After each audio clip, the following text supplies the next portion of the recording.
Start कर।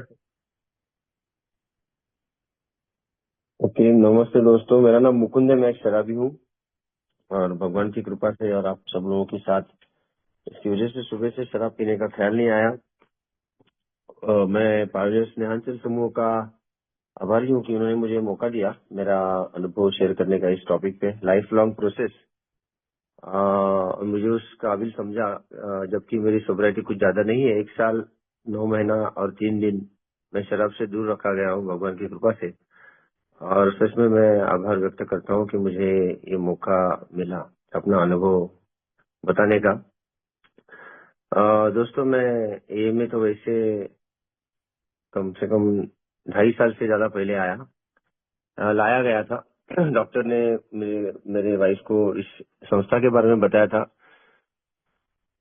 और मैं शराब छोड़ने के लिए नहीं आया था, बस डर था कि वाइफ छोड़ने वाली है अभी, और वाइफ छोड़ के गई तो फिर मैं जिंदा कैसे रह सकता हूँ। पूरा टूट चुका था और अंदर से खोखला बन चुका था।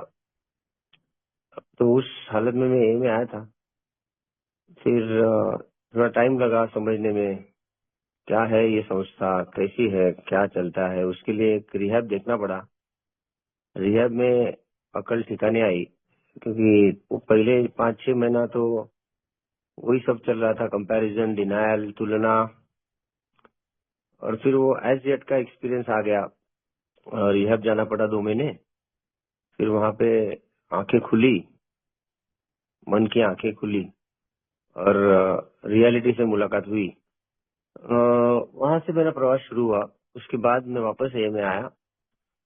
6-8 महीने का बीच में गैप हुआ था, ए से बाहर हो गया था।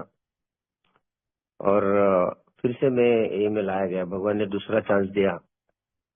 और तब मैं पूरा निश्चय करके आया कि अब जो भी है, मुझे वापस शराब नहीं पीना है, वापस रिहैब नहीं आना है। तो उसके लिए मुझे जो कुछ भी करना पड़े मैं करूंगा। और जितना पता था, जितना कुछ मैंने मीटिंग में सुना था या ठीक से नहीं सुना था, वॉटेवर, मैंने सोचा कि अभी मीटिंग करने का हर रोज, और शराब से दूर रहने का भी हर रोज मीटिंग करेंगे।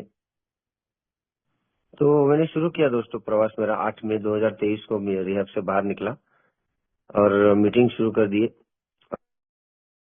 एक बांधव ने सुबह की मीटिंग के बारे में बताया, तो सुबह की भी मीटिंग शुरू की, फिजिकल। वहां पे जाता था सुबह, थोड़ा घर से दूर है, 40 मिनट गाड़ी चला के जाना पड़ता है। वहां पे सुबह जाता था, 7:30 से 9 सुबह वहां पे करता था, और शाम को फिर घर के आजू बाजू में मीटिंग करता था। और दिन भर यूट्यूब पे बहुत सारे शेयरिंग्स सुनने मिलते थे, बीमारी के बारे में या फिर अलग अलग शेयरर्स के जो शेयरिंग्स थे। और पूरा 24 घंटा में शेयरिंग ही सुनता था। वैसे मेरा प्रवास शुरू हो गया दूसरा बार। फिर मेरे को माधव ने बोला बिग बुक खरीदो, मैंने बिग बुक खरीदा। स्पॉन्सर लो, मैंने स्पॉन्सर लिया। और फिर मेरा स्टेप वर्क करो, स्टेप वर्क करना शुरू किया। मुझे किसी ने बोला था कि पहले स्टेप का पहला आधा जो है, हदबल था शराब के सामने, वो 100% एक ही चीज है, वो जो 100% स्टेप है। बाकी बाकी 11 कदम या 11.5 कदम जो है 100% कभी भी नहीं हो सकते हैं। और जब तक ये पहला आधा कदम 100% नहीं होता है, हम शराब से दूर नहीं रह सकते। शराब अगर ये ठीक से नहीं हुआ तो हम फिर से शराब पियेंगे। ये सोचकर मैं बहुत डर गया था और मैंने सोचा अभी इसको एकदम परफेक्ट करूंगा। मेरे जैसा कोई और दूसरा नहीं कर पाएगा। इतना परफेक्शन से मैं पहला आधा करूंगा, पावरलेसनेस का। तो मुझे सवाल मिले, मैंने सवाल का जवाब लिखा। किसी ने बोला लाइफ स्टोरी लिखो, मैंने लाइफ स्टोरी लिखा। किसी ने बोला, फिर वो जो भी स्टेप्स के सवाल आए थे, उन सारे सवालों का जवाब लिखा। मेरे पिछले 10-15 ड्रंक्स लिखे, सारे रॉक बॉटम्स लिखे। लिखता गया, पागल की तरह लिखता गया, क्योंकि मुझे वो अदबलता 100% चाहिए थी। और मुझे ऐसा लगा कि वो एक ही बार हदबलता मुझे महसूस होगी और उसके बाद लाइफ मेरा सेट हो जाएगा, शराब से मेरा नाता टूट जाएगा। और उसके बाद मेरा जीवन जो है एकदम सुखकर आनंदी हो जाएगा। तो उस कंफ्यूजन में मैं बहुत ही डेस्परेटली लोगों से बात कर रहा था। बहुत सारे ओल्ड टाइमर्स को फोन करता था यहाँ वहाँ। कि कैसा करने का, क्या करने का। सवाल, बहुत सारे सवाल थे एज अ न्यू कमर, बहुत सारे सवाल थे। और मुझे बहुत घाई था, मुझे बहुत जल्दी रिकवर होना था, मुझे फास्ट रिकवरी चाहिए थी, फास्ट सोबराइटी चाहिए थी, मेरे पास रुकने के लिए समय नहीं था, पेशेंस मुझे मेरे में बिल्कुल नहीं था। तो उसके चलते मैं बहुत ज्यादा डेस्परेट और बहुत ज्यादा इम्पेशेंट होके लोगों से बात कर रहा था। स्पॉन्सर ने जैसे ही मुझे सवाल देता था, मैं उनके सवाल जवाब एक या ज्यादा से ज्यादा 2 दिन में लिख के पूरे करके वापस उसके पास जवाब भेजता था व्हाट्सएप पे, और उनसे टाइम मांगता था कि अब हम कब बैठ सकते हैं इस सवाल के जवाब डिस्कस करने के लिए, या फिर सही लिखा है, गलत लिखा है, उससे मुझे क्या समझ लेनी है इन सवालों के जवाब से, या फिर कैसे इनको इंटरप्रेट करना है, जो भी है। मैं उनसे समय मांगता रहा, और किसी वजह से उन्होंने समय देने से टालते रहे, और वो बोलते रहे कि आप इतना ज्यादा घाई मत करो, अ, आप ऑनेस्टी लाओ, ऑनेस्टी लेके आओ। इसे हमेशा मुझे बोलते थे ऑनेस्टी लाओ, ऑनेस्टी लाओ। मैं बहुत गर्म, मेरा गुस्सा हो जाता था मुझे कि मेरे को टाइम क्यों नहीं दे रहे हैं, मैं इतना इन लोग इतने दिनों से इनके पीछे पड़ा हूँ, इनको मैं रिक्वेस्ट कर रहा हूँ, व्हाट्सएप पे रिक्वेस्ट भेज रहा हूँ जब मीटिंग में मिलते हैं तब उनसे रिक्वेस्ट कर रहा हूँ, आपको कब समय है बताओ, हम बैठेंगे। तो उन्होंने मुझे समय दिया नहीं, और उसके चलते मेरे अंदर के जो रिजनमेंट है बढ़ती गई, मेरा गुस्सा बढ़ते गया, और पूरा दिन 24 घंटा मेरे दिमाग में मेरे स्पॉन्सर भाई रहने लग गए। ऐसे मेरा प्रवास शुरू हो गया। फिर मैं लोगों से तो बात कर ही रहा था, मीटिंगें भी कर रहा था, लेकिन मीटिंग में मेरे को कुछ भी आइडेंटिफिकेशन नहीं होता था। मीटिंग में जितने भी लोग शेयर करते थे, सबका नाम मेरे रिजनमेंट लिस्ट पे था। एक भी बांधो मुझे अच्छा नहीं लगता था, सिर्फ वो बांधो जो शेयरिंग नहीं करता है वो मुझे ठीक लगता था, गरीब लगता था, क्योंकि वो कभी शेयरिंग ही नहीं करता था। ऐसा मेरा शुरुआत हुआ ए में। सारे ए के जितने भी मेरे ग्रुप्स थे घर के आजू बाजू में, जितने में मैं मीटिंग करता था, सारे बांधवों का नाम मेरे रिजनमेंट लिस्ट में आ चुका था। सबसे ऊपर मेरे स्पॉन्सर भाई साहब थे। और जब भी मैंने सब सवालों के जवाब लिखे पावरलेसनेस के, मैं स्पॉन्सर को बोलता था कि मेरे को पावरलेस नहीं लग रहा है, वो महसूस नहीं हो रहा है अंदर से, मुझे अंदर से पावरलेस नहीं लग रहा है सर आपके सामने। तो वो बोलते थे कोशिश करो, जब लिख रहे हो तो उसको फील करो, उस उस क्षण को जियो, जो आप रॉक बॉटम लिख रहे हो, जो आप अपना पिछला ड्रंक लिख रहे हो, उसको आप महसूस करो, जियो, जीने की कोशिश करो। फिर से मैंने लिखा, फिर से उसको लिखते लिखते जीने की कोशिश किया, फिर भी मुझे पावरलेस नहीं लग रहा था। फिर वो भी वैताग गए, वो बोले भाई अभी तू जाके शराब पी ले। मुझे और गुस्सा आ गया। फिर उन्होंने वो जवाब देना शुरू किया कि अब जाके तू शराब पी, तुझे नहीं लग रहा है ना पावरलेस, तुझे लगता है कि शराब को तू कंट्रोल कर सकता है ना, तो जाके शराब पी। और वो भी क्या करते, क्योंकि मैं ऐसे ही एक ही बात उनको बार बार बोल रहा था। वो बात सुन के मुझे और गुस्सा आने लगा। फिर मैं घर में भी आके बीवी के सामने उनके बारे में बुरा बुरा बोलता रहा। 4 महीने बहुत तकलीफ हुआ, बहुत जला मैं खुन्नस में। रिजनमेंट की आग क्या होती है ना, वो 4 महीने मैंने उस आग में तड़पा, और मुझे कैसे भी करके उसमें से बाहर निकलना था, मुझे सोबर होना था, क्योंकि मुझे पता था मैं किसी भी वक्त शराब पीने वाला था। बहुत ही नाजुक अवस्था थी मेरी। उसी अवस्था में मेरे को एक दूसरे भाई साहब मिले, जिनको मैंने बताया मेरा प्रॉब्लम कि भाई मेरे को पावरलेस नहीं समझ में आ रहा है, कैसा करेगा, कैसा करने का। 3 बुक्स मेरी नोटबुक्स खत्म हो गई 200 पेजेस की, लेकिन अभी भी पावरलेसनेस समझ में नहीं आ रहा है। फिर वो भाई बोले आप मेरे को मेरे साथ समझना चाहोगे स्टेप वर्क? बोले हाँ। बोलते मैं आपका स्पॉन्सर नहीं होऊंगा, मैं आपको सिर्फ बिग बुक में से स्टेप समझाऊंगा, और मैं आपका स्टेप गाइड बनूंगा। मैंने कहा ठीक है, अच्छी बात है। तब मैंने उनको पूछा कितना पैसा लगेगा वगैरह, तो उन्होंने वो हंसने लग गए। उनके बारे में काफी रूमर्स है ए में, लेकिन कितनी गलत है वो मुझे बाद में समझा।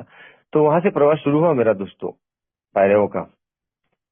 फिर पता चला कि ये क्या है फर्स्ट स्टेप पावरलेसनेस।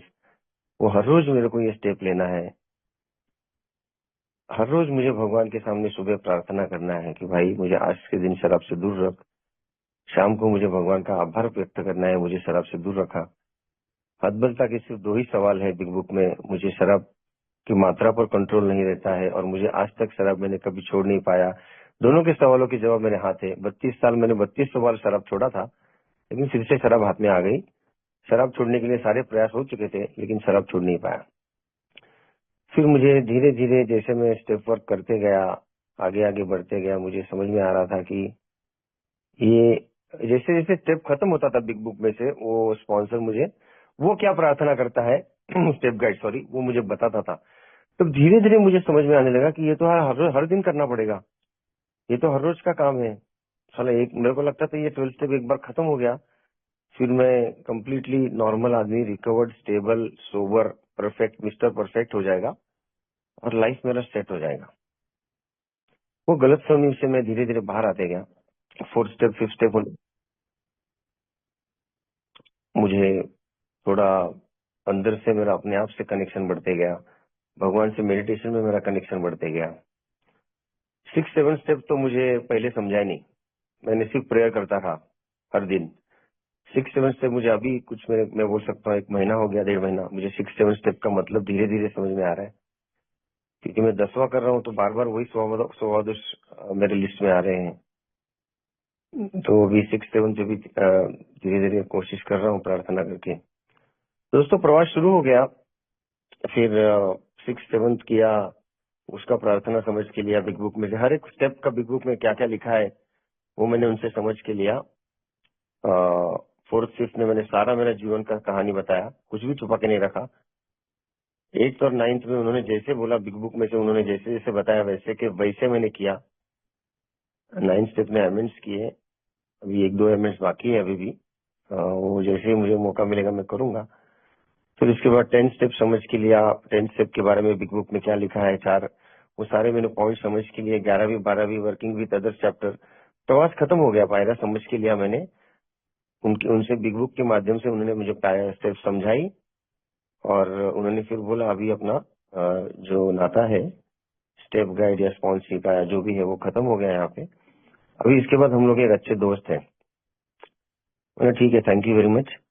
और इस सारे प्रवास के दौरान मुझे हमेशा लगता था कि ये आदमी मुझे उल्लू बना रहा है, इतना आसान स्टेप वर्क है नहीं। स्टेप वर्क तो बहुत ही कॉम्प्लिकेटेड होता है, इतना आसान थोड़ी होता है कि ये इतना फास्ट हो गया। तो मुझे आखिर तक वो निगेटिव थॉट, निगेटिव थिंकिंग वाला एक कीड़ा था मन में कि ये आदमी अपने को उल्लू बना रहा है दोस्तों। लेकिन उसके बाद वो प्रवास खत्म होने के बाद, मेरा बिग बुक स्टेप्स समझ के लेने के बाद से लेके आज तक मेरा एक भी दिन ऐसा नहीं गया कि उस आदमी के लिए मैंने भगवान से आभार व्यक्त किया। हर रोज मैं उस आदमी को, वो आदमी को मेरी जिंदगी में लाया, इसके लिए मैं भगवान का आभार मानता हूँ। क्योंकि सिर्फ और सिर्फ उस आदमी की वजह से मुझे बिग बुक का ओरिजिनल प्रोग्राम, जैसे बिग बुक में लिखा है, ना थोड़ा सा कम ना थोड़ा सा ज्यादा, तंतो तंत precise instructions on how we have recovered, वो मुझे समझने का मुझे नसीब हुआ। इसके लिए मैं अपने आप को बहुत ही भाग्यशाली, भाग्यवान मानता हूँ। क्योंकि बहुत तड़प रहा था मैं प्रोग्राम समझने के लिए, हदबलता समझने के लिए। जितना भी मेहनत करना है, willing to go to any length था, मैं किसी भी हद तक जाने को तैयार था। लेकिन जो प्रोग्राम मुझे ए के अनुसार लेना चाहिए वो ही नहीं मिल रहा था, और उसकी वजह से मैं और फ्रस्ट्रेट हो रहा था, और रिजेंटफुल हो रहा था, और गुस्से में जा रहा था, और हालत बहुत खराब थी। या तो मैं पागल हो जाता या तो मैं शराब पी लेता, मोस्टली शराब ही पी लेता मैं, लेकिन बच गया, भगवान ने बचा लिया। तो दोस्तों उसके बाद मेरा लाइफ का सही रिकवरी का शुरुआत हुआ। फिर बिग बुक से प्यार हो गया। बिग बुक में क्या लिखा है, अभी 4 बार बिग बुक पढ़ा था मैंने उसके पहले, 4th एडिशन, लेकिन कुछ भी नहीं समझा मुझे। एक किसी अल्कोहलिक आदमी की, न्यूयॉर्क का कोई स्टॉक ब्रोकर था, उसकी कहानी है, मुझे जरा भी वो बिग बुक ने टच नहीं किया। लेकिन जैसे मैंने ये 12 पायरा समझ के लिया, 4th step, 5th step, 8th step, 9th step, उसके बाद बिग बुक की लाइनें समझने लगी, वो लाइनें याद रहने लग गई, और धीरे धीरे समझ में आने लगा कि ये तो हर रोज करने का काम है, ये वन टाइम जॉब नहीं है, और ये परफेक्ट तो कभी होगा ही नहीं।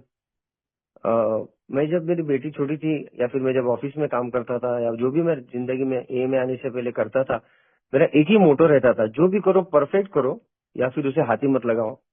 और यही बात मैं अपने बहनों को, मेरे बेटी को, मेरे वाइफ को, मेरे साले को, सबको बताता था एकदम गर्व से कि भाई जो करो परफेक्ट करो, या तो उसको हाथ मत लगाओ, वो चीज हाथ में लो ही मत। बहुत गलत मैं अंडरस्टैंडिंग, मेरा गलत फहमी था वो। ये में आके सारे मकड़ी के जाल फट गए, और वो परफेक्शनिस्ट का जो मेरा सबसे बड़ा कैरेक्टर डिफेक्ट था, जो स्टेप वर्क के मामले में भी मेरा अप्लाई हो रहा था, इसकी वजह से मेरा प्रोग्रेस नहीं हो रहा था, मुझे समझ में नहीं आ रहा था। बात है दोस्तों, वो सब आंखें खुलती गई। ये 12 पैरों का प्रवास हर रोज लेना है। मुझे हर रोज सुबह भगवान के सामने पहला दूसरा तीसरा पायरी लेना है। हर रोज मुझे आचरण में लाना है। पायरी समझना और पायरी आचरण में लाना, ये दो अलग अलग बातें हैं।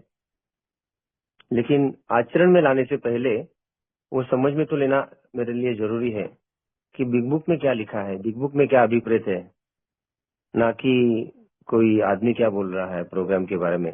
क्योंकि मैंने बहुत सारी चीजें सुनी थी, फाउंडेशन स्ट्रांग करो, ऑनेस्टी लेके आओ। मेरे दिमाग में एक ही ख्याल आता था, कितना पैसे में बताओ मेरे को, कितना पैसा देना पड़ेगा ऑनेस्टी लाने के लिए, कहाँ से खरीदता हूँ, कहाँ से खरीद पा सकता हूँ, मैं जितना पैसा लगेगा मैं दूंगा, लेकिन मुझे ऑनेस्टी कहाँ मिलती है बताओ।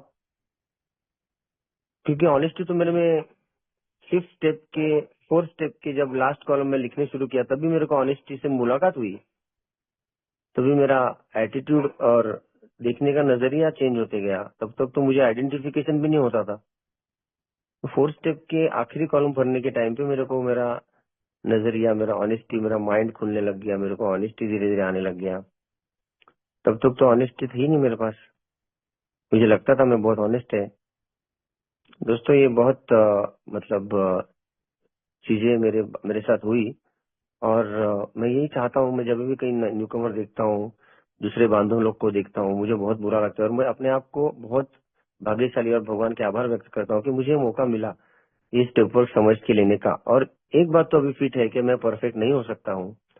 मैं फुल्ली 100% कभी भी नहीं बोल सकता हूँ। यहाँ पे आने के बाद समझा बीमारी का स्वरूप मानसिक, शारीरिक, आध्यात्मिक बीमारी है। एलर्जी मेरे साथ मरते दम तक रहने वाली है। और मानसिक मेंटल ऑब्सेशन मेरा एक एक दिन के हिसाब से 12 पायरों के आचरण से दूर रहने वाला है। स्पिरिचुअल बैंक्रप्सी मेरी धीरे धीरे ठीक हो रही है मेरे आचरण से, 12 पायरों से, बांधवों की शेयरिंग से, लिटरेचर से। लिटरेचर का बहुत पढ़ाई करता हूँ मैं। बिग बुक हर रोज 3-4 पेजेस पढ़ता हूँ। आज ही सुबह मैंने मेरे स्वभाव दोष की यादी बनाई, बहुत दिन हो गए थे। मैंने एक्टिव कैरेक्टर डिफेक्ट्स की लिस्ट बनाई, 13 या 14 डिफेक्ट्स निकले। सारे के सारे वैसे ही थे जो 1.5 साल पहले थे। अभी उनकी तीव्रता कम हो गई है, लेकिन मुझे अभी अभी 6th और 7th स्टेप समझ में आने लगा है कि उसमें मुझे कोशिश करनी भी है और भगवान की ही मदद लेनी पड़ेगी उसमें। मतलब सिर्फ प्रार्थना से भी वो चीज नहीं होने वाली, मेरे को थोड़ा एक्शन भी लेनी पड़ेगी, मेरे को विलिंगनेस भी लाना पड़ेगा, मेरे को ह्यूमिलिटी लानी पड़ेगी। उसके लिए मुझे भगवान की इच्छा क्या है, तीसरी पायरी का परफेक्ट करना पड़ेगा। तीसरी पायरी में हर रोज मुझे प्रोग्रेस करना पड़ेगा। हर रोज गलतियां होती है, आज भी गुस्सा आता है, गॉसिप होती है, लस्ट आता है, वो स्वभाव दोष सब ऊपर उठाते हैं सिर अपना। मैं प्रेयर करता हूँ। सेक्स आइडियल अभी भी मेरा ठीक हुआ नहीं है। उसके लिए भी मैंने भगवान से प्रार्थना करता हूँ, लेकिन उसकी रेगुलर प्रेयर नहीं होती है। उसके लिए भी भगवान से प्रार्थना करता हूँ कि भाई मुझे एक अच्छा लैंगिक आदर्श दो और उसके हिसाब से जीने के लिए विलिंगनेस दो। क्योंकि आज की तारीख में मेरे पास वो विलिंगनेस ही नहीं है। मेरा sex ideally one night stand वाला है। और एक आदमी एक वाइफ के साथ पूरी जिंदगी कैसे रिश्ता बनाए रख सकता है शारीरिक, ये बात अभी भी मुझे हजम नहीं हो रही है। तो ठीक है, वो भी उसमें लिखा है बिग बुक में कि गॉड अलोन कैन जज माई सेक्स सिचुएशन। दूसरा कोई भी आदमी मेरी सिचुएशन को जज नहीं कर सकता। और भगवान ही मुझे इस चीज से एक लैंगिक आदर्श और उस लैंगिक आदर्श के हिसाब से जीने की शक्ति भगवान ही दे सकते हैं। तो प्रेयर करता हूँ। और अभी मैंने कुछ लैंगिक, मेरे से कोई पाप नहीं हुआ है, सेक्सुअल कुछ मेरा हार्म नहीं हुआ है। दिसंबर 2022 के बाद मेरे से कोई भी गलत काम नहीं हुआ है सेक्स के मामले में। पेड सेक्स नहीं हुआ है या फिर दूसरा कोई भी एक्स्ट्रा मैरिटल अफेयर नहीं हुआ है। तो उस हिसाब से मैं ठीक हूँ, गलत कृति नहीं हुई है, लेकिन सही कृति भी नहीं हो रही है। तो उसके लिए भगवान से प्रेयर कर रहा हूँ दोस्तों। मिलेगा एक ना एक दिन, मुझे विश्वास है वो मेरा आइडियल, वो मेरा नॉर्मल सी आ जाएगा वापस। क्योंकि बचपन से मेरा उस मामले में बहुत एबनॉर्मल मैं रहा हूँ, विकृत रहा हूँ, मैं बोल सकता हूँ। लैंगिक लैंगिक विकृति जो थी बचपन से ही थी। शराब ने तो पेट्रोल का काम किया, उसके बाद फिर वो बढ़ते गया, एक तूफान हो गया। और फिर one night at a time वाला जिंदगी शुरू हो गया था। आज की रात का देखो जुगाड़, कल का कल देखेंगे, उस तरीके से जिंदगी में जी रहा था। शराब और शबाब ये दो ही चीजें मेरे लाइफ में थी दोस्तों, बाकी मेरे लाइफ में कोई नहीं, कुछ नहीं था। बस वो दो ही चीजों के लिए मैं जी रहा था। लेकिन धीरे धीरे जैसे प्रोग्राम समझने लगा और उसका आचरण में लाने की कोशिश करने लगा, भगवान से मदद मांगने लगा, विलिंगनेस, एक्शन, प्रेयर, ऑनेस्टी, इन चारों चीजों का उपयोग करता गया। बांधों के सामने अपनी गलतियां हर रोज मानता हूँ। तो उस कृति की वजह से बैकग्राउंड में मेरी थोड़ी थोड़ी रिकवरी ऑटोमेटिकली होने लगी। ये पता चला कि ये प्रोसेस है, ये तो जिंदगी भर चलने वाली प्रोसेस है, ये कभी खत्म ही नहीं होगी। और कब कौन सा दोष सर उठाएगा, कब कौन सी खुन्नस एक्टिवेट होगी, कुछ भरोसा नहीं है। रिजनमेंट एक्टिव होती है, नई रिजनमेंट क्रिएट होती है, नए आदमी उस कभी कभी रिजनमेंट में आ जाते हैं, या फिर पुरानी रिजनमेंट कभी कभी सर उठा लेती है। लस्ट के मामले में कभी कभी बहुत तकलीफ होता है, सेक्स का ऑब्सेशन आता है, बुरे विचार आते हैं दूसरी स्त्रियों के बारे में। ये सारी चीजें होती रहती है दोस्तों। मगर 1.5 साल पहले, 2 साल पहले जो मेरी अवस्था थी और आज की जो मेरी अवस्था है, इसमें दोस्तों जमीन आसमान का फर्क है। आज जब भी कोई स्वभाव दोष सर उठाता है, तभी मेरे अंदर का एक सेंसर ग्लो होने लगता है कि भाई ये स्वभाव दोष है, ये गलत चीज है, और इसके ऊपर का सोल्यूशन मुझे बिग बुक का पता है। तो तुरंत उस सोल्यूशन का आचरण में करता हूँ। किसी बांधव से बात करता हूँ या उसे मैसेज करता हूँ, भगवान से प्रार्थना, और अगर किसी का दिल दुखाया होगा तो उससे माफी, और किसी नवागत की मदद, ये हर रोज करते रहता हूँ। और मेरे घर में मेरे मम्मी के साथ सबसे ज्यादा मेरी तकलीफ मेरी हुई है मेरे माँ बाप को। पिताजी गुजर गए, लेकिन अभी मम्मी के साथ मेरा व्यवहार बहुत अच्छा है। बहुत दिनों से उसको मारा नहीं, बहुत दिनों से उसको गंदी गंदी गाली दी नहीं, उसका दिल नहीं दुखाया, और ये मेरे लिए रिकवरी का सबसे बड़ा अचीवमेंट है। मेरी मम्मी को एक माँ की तरह ट्रीट करना, ये मेरे लिए बहुत बड़ा काम अचीवमेंट हो गया। क्योंकि मैं मेरी मम्मी की मरने की कामना करता था। मेरी सबसे ज्यादा रिजेंटमेंट मेरी मम्मी की थी, तो कब मर जाए इसके लिए मैं वेट कर रहा था। ऐसा मैं उसकी कामना करता था कि वो जल्दी से जल्दी मर जाए, कुछ हो जाए, उसको गाड़ी उड़ा दे, कुछ तो हो जाए, ऐसे विचार थे मेरे। लेकिन अभी वैसे कोई भी विचार नहीं है, और धीरे धीरे जिंदगी अच्छी होती जा रही है, क्योंकि दिमाग में जो विचारों का सैलाब था, वो सैलाब अभी ढल गया है। जो विचारों की मारामारी, जो खुद से मारामारी चालू थी, हर एक सिचुएशन से, हर एक चीज से मारामारी चालू थी, वो सब बंद हो गई है अभी। शराब से भी मारामारी अभी बंद कर दी है। कल ही दोपहर को, कल नहीं परसों दोपहर को मुझे शराब की स्मेल आई थी, और बहुत प्रसन्न लगा मुझे, बहुत ही मुझे वो अच्छा लगा स्मेल। लेकिन शराब पीने की इच्छा नहीं हुई, बस भगवान को याद किया, अरे भगवान है, भगवान संभाल लेगा। तो दोस्तों ये जो है, ये जर्नी है, ये बहुत ही सुंदर मेरे को लगता है। ये ए में आया मैं, मेरा सच में भगवान ने मेरे लिए बहुत बड़ा मुझे तोहफा दिया है ए का। क्योंकि फ्री है यहाँ पे, सारा किसी का कोई स्वार्थ नहीं है, सब बांधो एक दूसरे से निस्वार्थी भावना से जुड़े हैं। इसके पहले तो मेरा सिर्फ स्वार्थ से ही रिलेशन रखता था, हर एक रिलेशन में मेरा बेनिफिट देखता था मैं। अगर जिस रिलेशन में बेनिफिट नहीं है, वो रिलेशन में तोड़ देता था, उस बंदे से मैं कांटेक्ट नहीं रखता था। मैं देखता था यार इस बंदे से मेरे को कोई फायदा नहीं, फालतू में टाइम पास कर रहा है मेरा, तुरंत मैं उससे नाता तोड़ देता था। सिर्फ सेल्फ, मेरा मेरा फायदा, मेरा स्वार्थ, उसके लिए मैं जीता था।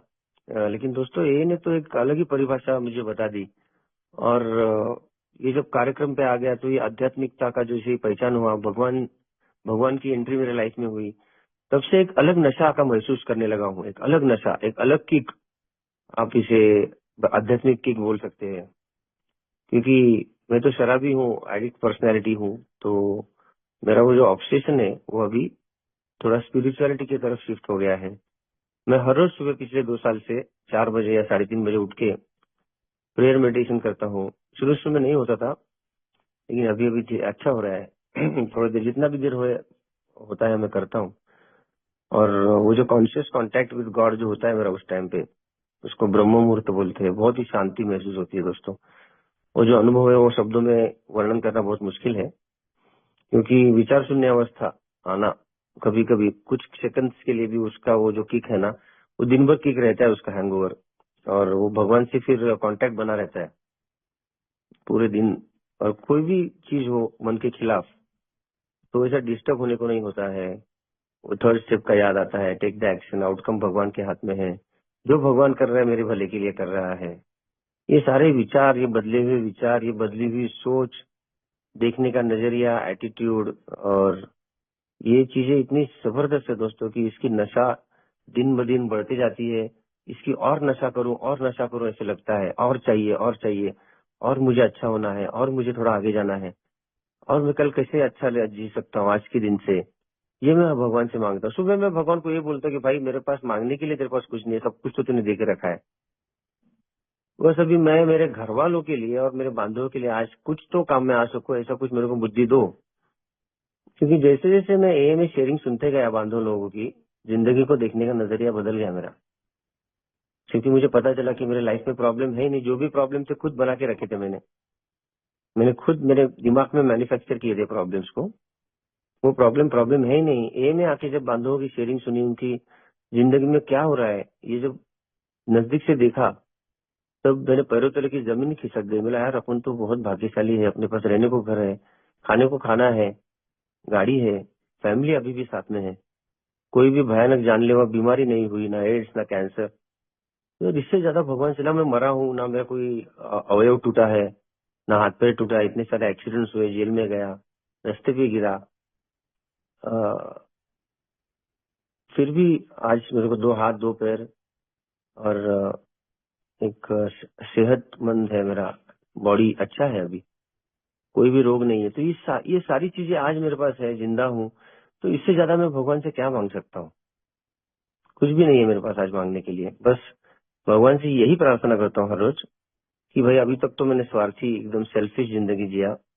बस आज के दिन मैं मेरे फैमिली के लिए और मेरे बांधवों के लिए 5 पैसे का भी कुछ काम कर सकूं तो मुझे बहुत अच्छा लगेगा। यही मेरा सुबह प्रेयर रहता है। और बाकी तो ये सब ओल्ड टाइमर जैसे बोलते हैं, keep it simple, easy does it, वो सारे याद रखता हूँ, फर्स्ट थिंग्स फर्स्ट। लेकिन फिर भी कभी कभी होता है दोस्तों ना, बीच में का बैलेंस रखना बहुत मुश्किल होता है मेरे लिए। मैं या तो बहुत ही ज्यादा ए करता हूँ, अभी मैं पीआई चेयरमैन का भी काम कर रहा हूँ, तो घर में ऑब्वियसली मेरा ध्यान नहीं है उतना। मेरे दिमाग में सिर्फ अगला एक्टिविटी और क्या कर सकता है, अभी कौन से कॉलेज में अप्रोच कर सकता हूँ, ये दिमाग या फिर ऐसे बांधों से बातें चलती रहती है। तो फैमिली में मेरा अभी इन्वॉल्वमेंट बहुत कम है। मैं जानता हूँ ये, मुझे ए में ही रहने को अच्छा लगता है। फैमिली से मुझे अभी भी मेरा मेंटल नाता जुड़ा नहीं है। तो उसकी भी प्रार्थना कर रहा हूँ, वो भी धीरे धीरे हो जाएगा। बैलेंस नहीं है अभी लाइफ में। और फिर भी शराब पीने की इच्छा नहीं हो रही है। बांधवों से प्यार, ऑनेस्टी, प्यूरिटी, अनसेल्फिशनेस, लव, ये सारी सी चीजों का मतलब धीरे धीरे समझ में आ रहा है। और जिंदगी बदल रही है एक एक दिन के हिसाब से, और ये सफर है। और जैसे मुझे बताया गया है लिटरेचर में कि ये सफर है, तुम सफर एंजॉय करो, डेस्टिनेशन की चिंता मत करो। One day at a time, one thing at a time. गलतियां होती रहेगी, उसका तुरंत 10, 6, 7 स्टेप्स करते रहो, 1, 2, 3 लेते रहो, 10, 11, 12 करते रहो। 12 स्टेप का काम भगवान की कृपा से बहुत अच्छे से हो रहा है। पीआई का एक्टिविटी अच्छे से हो रहा है। बांधव लोग भी जुड़ रहे हैं नए नए हमारे परिसर में। नए बांधवों के संपर्क में रह के मुझे जो खुशी मिलती है, उससे ज्यादा कोई भी मुझे खुशी नहीं मिलती। नए बांधवों को मीटिंग लाना, उनको एक ही बार में माहिती देना,